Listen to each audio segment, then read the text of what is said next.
రిలాక్స్గా ఉండండి.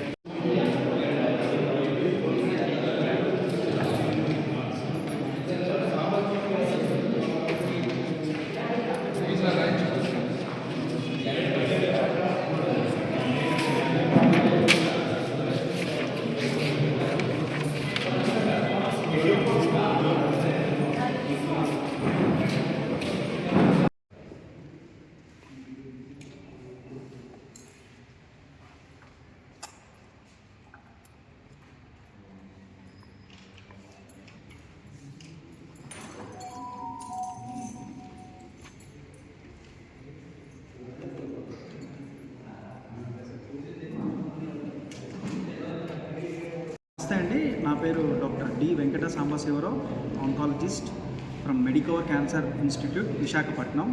సో ఇవాళ ఈ అరకు రైల్వే హాస్పిటల్ అంటే మనం మెడికవర్ హాస్పిటల్ ప్లస్ ఈ ఈస్టర్న్ అంటే railway east coast railway Araku health unit వారి సౌజన్యంతో మనం ఈ యొక్క క్యాన్సర్ అవేర్నెస్ క్యాంపు అలాగే స్క్రీనింగ్ క్యాంప్ అనేది ఇవాళ అరకులో మన ఈ హెల్త్ సెంటర్లో కండక్ట్ చేయడం జరుగుతుంది.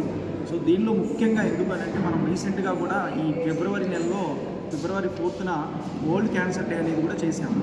సో ఈ వరల్డ్ క్యాన్సర్ డే అనేది ప్రతి ఒక్క 3 years కూడా మనం ఒక థీమ్ అనేది ఉంటుంది. దానిలో భాగంగా యునైటెడ్ బై యూనిక్. సో ఈ క్యాన్సర్ అనేది ఇప్పుడు ఇంకా పెరుగుతూ ఉన్నది, అలాగే పేషెంట్లు కూడా ముందుకు వస్తున్నారు. సో మనకి అడ్వాన్స్డ్ టెక్నాలజీ కూడా అందుబాటులో ఉంది. సో దాన్ని మనకి ఈ రూరల్ అంటే ఈ ట్రైబల్ ఏరియాస్ కానీ ఇటువైపు ఉన్న ఈ విలేజెస్ ఈ ముఖ్యంగా ఉన్న వాళ్ళకి యూటిలైజ్ అయ్యేలాగా మనం ఈ క్యాంప్స్ కండక్ట్ చేయడం. ఎందుకంటే క్యాన్సర్ అనేది ఒకప్పుడు అంటే చనిపోతారు, చాలా భయంతో కూడుకున్న జబ్బు అని అనుకుంటాము. కానీ ఇప్పుడున్న రోజుల్లో మనకున్న ఈ యొక్క ట్రీట్మెంట్ టెక్నాలజీస్ మనకు అడ్వాన్స్డ్ ఈ టెక్నాలజీస్ ఉండటం వల్ల చాలా వరకు అది 1వ స్టేజ్ నుంచి మనం 4వ స్టేజ్ లెక్కేసుకుంటే 4th స్టేజ్ క్యాన్సర్ వాళ్ళకు కూడా చాలా వరకు క్యూర్ రేట్స్ అనేవి పెరిగినాయి. సో అందులో భాగంగానే మనం ఇవాళ ప్రతి ఒక్క ఇక్కడ ఎంప్లాయీస్ కానీ ఈ రైల్వే డిపార్ట్మెంట్లో పనిచేసే అందరికీ కూడా మనం ఉచితంగా ఈ స్క్రీనింగ్ పార్ట్ అనేది ముఖ్యంగా అందులో మహిళలకి ఈ రొమ్ము క్యాన్సర్లు అండ్ గర్భాశయ క్యాన్సర్లు మన దేశంలో అత్యధికంగా దానివల్లనే ఎక్కువగా చనిపోవడం జరుగుతుంది. అవి ఫస్ట్ అండ్ సెకండ్ ప్లేస్లో ఉన్నాయి. సో దానిలో భాగంగా మనకి ఈ బ్రెస్ట్ క్యాన్సర్కి సంబంధించి మనం ఒక పరీక్ష చేయటము, దానికి ఏమన్నా వాళ్ళకి తీసుకోవాల్సిన జాగ్రత్తలు, అలాగే గర్భసంచి క్యాన్సర్కి సంబంధించి మనం స్క్రీనింగ్ పరీక్ష ప్యాప్ స్మీర్ అనేది చేయటము. సో అలాగే వాళ్ళకి ఏమైనా ఇబ్బందులు ఉండి కనుక్కొని ఇంకా మిగతా టెస్టులు ఏదైతే అవసరం ఉంటాయో మనం ఇక్కడ వరకు చేయగలిగిన ఇక్కడ చేస్తున్నాము. ఇక్కడ లేనివి మనం అవసరమైన టెస్టులు మనం విశాఖపట్నం క్యాన్సర్ హాస్పిటల్లో చేయడం జరుగుతుంది. సో ముఖ్యంగా ఏంటంటే ఈ 2 క్యాన్సర్లే కాకుండా మగవాళ్ళల్లో కూడా మనం చూసుకుంటే నోటి క్యాన్సర్లు కానీ ఊపిరితిత్తుల క్యాన్సర్లు కూడా ఎక్కువగా ఉన్నాయి. సో వాళ్ళకు కూడా మనం ఇవాళ స్క్రీనింగ్ చేస్తున్నాం. అంటే ఓరల్ ఎగ్జామినేషన్ కానీ వాళ్ళకి ఏమన్నా క్వశ్చన్ అండి, అంటే మనకి పట్టణాల్లోనూ ఇలాంటి ట్రైబల్ ఏరియాస్లో ఈ ఆహారపు అలవాట్లు ముఖ్యంగా ఇక్కడ ఉండే వాళ్ళు ఏంటంటే ఈ నోటి క్యాన్సర్ అంటే ఈ పాన్పరాగు గుట్కాలు వాళ్ళు ఎక్కువ కూడా ఈవెన్ ఆ లేడీస్ అంటే ఎక్కువ వయసు ఉన్న వాళ్ళు కూడా రివర్స్ స్మోకింగ్ అంటాం. సో దానివల్ల ప్యాలెట్ క్యాన్సర్స్ అంటే ఓరల్ క్యాన్సరే ఈ హార్ట్ ప్యాలెట్ క్యాన్సర్స్ అనేవి ఎక్కువగా వస్తూ ఉంటాయి. సో అలాగే మగవాళ్ళు చూసుకుంటే ఈ టంగ్ క్యాన్సర్స్ కానీ లిప్ క్యాన్సర్స్ అలాగే దవడ క్యాన్సర్స్ వచ్చే అవకాశం ఎక్కువ ఉంది. అది పట్టణాల్లో కంటే కూడా ఈ ప్రాంతాల్లో ఎక్కువగా కనిపిస్తాయి. ఎందుకంటే అవి ఆహారపు అలవాట్ల వల్ల ఎక్కువ రావడానికి అవకాశం ఉంది. ఈ పాన్పరాగ్ కైని ఇలాంటివి ఎక్కువగా తీసుకోవటం, అలాగే రివర్స్ స్మోకింగ్ అనేది ముఖ్య కారణం. సరే, ఇక్కడ ఐడెంటిఫై చేసిన క్యాన్సర్ అంటే మీరు కాకుండా బయట వాళ్ళు ఎవరైనా చేసిన మెడికల్లో చెప్పాలంటే modifiable causes, non modifiable causes అంటాము. మాడిఫైబుల్ కాజెస్ అంటే మనం ఆల్కహాల్, స్మోకింగ్, అలాగే ఒబేసిటీ ఇలాంటివన్నీ కూడా మాడిఫైబుల్ కాజెస్ అంటాం. నాన్ మాడిఫైబుల్ అంటే ఏంటంటే వయసు రీత్యా కొన్ని లేకపోతే జీన్ రీత్యా కొన్ని వచ్చే ఉంటాయి. అవన్నీ మనం అటువంటిని మనం ఏమీ మాడిఫై అంటే దాన్ని ఎటువంటి ప్రివెంటబుల్ మెజర్స్ ఉండవు. కానీ బట్ మాడిఫైబుల్ అనే వాటికి ఆ అలవాట్లు కనుక మార్చుకుంటే మనకి క్యాన్సర్ రాకుండా చాలా వరకు అరికట్టవచ్చు. క్యాన్సర్కి మందు కనిపెట్టారు కానీ పబ్లిక్లో రాకుండా కొందరు ఆపుతున్నారు అనే ఒక వదంతా ఒకటి సోషల్ మీడియాలో వస్తుంది. ఒకటండి, ఏదైనా సరే ఒక డ్రగ్ కానీ రిలీజ్ చేయాలి, అది ఎటువంటి అంటే క్యాన్సర్ కానీ లేకపోతే హార్ట్ కానీ హార్ట్ డిసీజ్ కానీ ఇంకోటి కానీ food and drug FDA food and drug administration వాళ్ళ అప్రూవల్ అవన్నీ కూడా కొన్ని ట్రయల్స్ జరిగిన తర్వాత 1-2 ఫేజ్ 1 ఫేజ్ 2 ఫేజ్ 3 ట్రయల్స్ అంటాం. అవన్నీ ప్రూవ్ అయిన తర్వాతనే రిలీజ్ చేస్తారు తప్పితే ఏదో ఇప్పుడు రీసెంట్గా మనం కొంతమంది ఈ అల్లోపతి కాకుండా ఈ షిమోగా కర్ణాటక సైడ్ శివమొగ్గ అంటాము, అలా పౌడర్ రూపంలో ఉండేవి ఇవన్నీ వాడుతుంటే బాగుంది అని అనుకుంటున్నారు. యాక్చువల్గా చెప్పాలంటే దానికి ఎటువంటి సైంటిఫిక్ ఎవిడెన్స్ లేదు ఒకటి.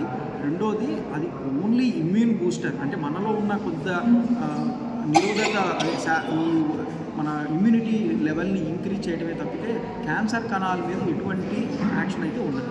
సమీప భవిష్యత్తులో అసలు వాళ్ళు ఎక్కడికి వెళ్ళి తీసుకున్నా కానీ మన దగ్గరకు వస్తే కూడా ఖచ్చితంగా ప్రతి ఒక్కరికి ఇది ఎంపానల్మెంట్ ఉంది హాస్పిటల్కి, ఖచ్చితంగా వాళ్ళందరికీ కూడా ఉచితంగానే అది ట్రీట్మెంట్ నుంచి చెకప్, అంటే మొదటిగా చెకప్ నుంచి ట్రీట్మెంట్ వరకు, అలాగే ఫాలో అప్ కూడా మనం ఉచితంగా చేస్తాం. ఇప్పుడు 4th స్టేజ్ దాకా వెళ్ళింది హైలీ ఇంపాసిబుల్ అనేది ఒక టాపిక్.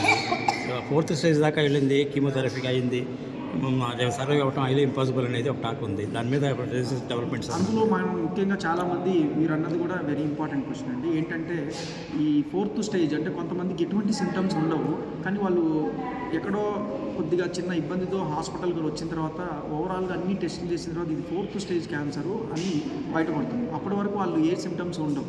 సో అలాంటి వాళ్ళకి ఏంటంటే ట్రీట్మెంట్ అనేది వాళ్ళు పేషెంట్ జనరల్ కండిషను, ఎందుకంటే 4th స్టేజ్ అయిన వాటికి ఎక్కువగా అపోహ ఇంకా లాస్ట్ స్టేజ్ కదా తగ్గదేమో, క్యూర్ రేట్స్ తక్కువ ఉంటాయేమో అనుకుంటారు. కానీ దాదాపుగా 100 మందిలో ఒక 30% అంటే 30 మంది వరకు కూడా 5 years వరకు కూడా సర్వైవ్ అవ్వగలిగే ట్రీట్మెంట్స్ అనేవి అందుబాటులో ఉన్నాయి. అందులో ఏంటంటే 4th స్టేజ్లో ఉండే వాళ్ళకి కొన్ని కోమార్బిడిటీస్ ఏమన్నా ఉన్నాయా లేవా అవి కూడా దాని మీద డిపెండ్ అయి ఉంటుంది ప్రోగ్నోసిస్ అనేది. సో ముఖ్యంగా ఆ 4th స్టేజ్లో వచ్చే వాళ్ళు పేషెంట్ వయసు అలాగే వాళ్ళకున్న ఈ కోమార్బిడిటీస్ అంటే దాన్ని దృష్టిలో పెట్టుకొని మనం ట్రీట్మెంట్ చేస్తాం. ఆహారపు అలవాట్ల తగ్గకపోతే కనుక వాళ్ళకి వీలైనంత వరకు మనం అడ్వైజ్ చేయటము, దానికి తీసుకోవాల్సిన జాగ్రత్తలు చెప్పటము చేస్తున్నాం. సో ముఖ్యంగా ఇంకొక ఇంపార్టెంట్ ఏంటంటే మనం దాదాపు ఏదైతే క్యాన్సర్స్ మనకి అటు ఆడవారిలో కానీ మగవారిలో కానీ వస్తున్నాయో ఒక 1/3 ఆఫ్ క్యాన్సర్స్ మనం ప్రివెంట్ చేయగలిగాం. సో అందులో ముఖ్యంగా సర్వైకల్ క్యాన్సర్, అది సర్వైకల్ క్యాన్సర్ అనేది వ్యాక్సినేషన్ అందుబాటులో ఉంది. ఆ వ్యాక్సిన్ అనేది 9 years నుంచి 45 years వరకు కూడా రికమెండబుల్. ముఖ్యంగా అందులో 9 to 14 years వాళ్ళకి 2 doses, 15 to 26 years వాళ్ళ వరకు 3 doses. ఇది యాక్చువల్గా 9 to 26 years వాళ్ళ వరకు చాలా ఎఫెక్టివ్గా పనిచేస్తుంది. కానీ 45వ సంవత్సరం వచ్చే వాళ్ళు 45 సంవత్సరం వచ్చిన మహిళల వారు కూడా ఇది వేసుకోవచ్చు. సో దానికి కూడా వాళ్ళు 15 కంప్లీట్ అయ్యి 45 వాళ్ళ వరకు కూడా 3 doses తీసుకోవాల్సిందిగా అది అడ్వైజ్ చేస్తున్నాము.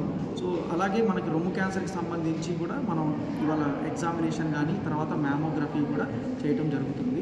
సో ఇవన్నీ కూడా ఈ యొక్క చుట్టుప్రక్కల ఉన్న ప్రజలు కానీ అలాగే ఈ యొక్క రైల్వే ఉద్యోగులు కానీ వాళ్ళ ఫ్యామిలీ మెంబర్స్ ఉపయోగించుకుంటారని ఆశిస్తున్నాం. ఇక్కడ కంపారిటివ్ లైక్ పోలియో కానీ ఇలా కానీ ప్రివెంట్ చేయడానికి అవకాశం ఎక్కువ ఉంది.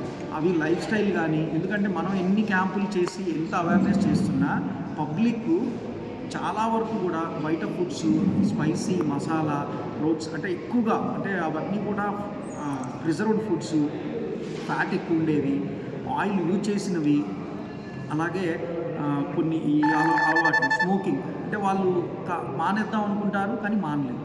అలాగే ఆల్కహాల్ సేమ్ ఇవన్నీ కనుక చాలా వరకు కంట్రోల్ చేసుకోగలిగితే, అంటే ఆల్కహాల్ అనేది లిమిటెడ్గా తాగితే దాన్ని ఆల్కహాలిక్ అనంగానే రెగ్యులర్గా తాగుతూ వాళ్ళు ఆ లివర్ డిసీజ్ కాస్త లివర్ క్యాన్సర్, దానివల్ల ఇంకో క్యాన్సర్ కూడా రావడానికి అవకాశం ఉంది. స్మోకింగ్ వల్ల అయితే లంగ్స్ కానీ బ్లాడర్ క్యాన్సర్ మనకి ఇంకా కొన్ని రకాలైన క్యాన్సర్లు వచ్చే అవకాశం ఉంది. సో ఏదైనా మనం ఇవన్నీ ప్రివెంట్ చేసుకుంటే ఇప్పటి నుంచి లైఫ్ స్టైల్ అనేది మాడిఫికేషన్ చేసుకుంటే క్యాన్సర్లు అనేది ఫ్యూచర్లో ఆ పర్సన్కి రాకుండా అరికట్టవచ్చు. Thank you sir.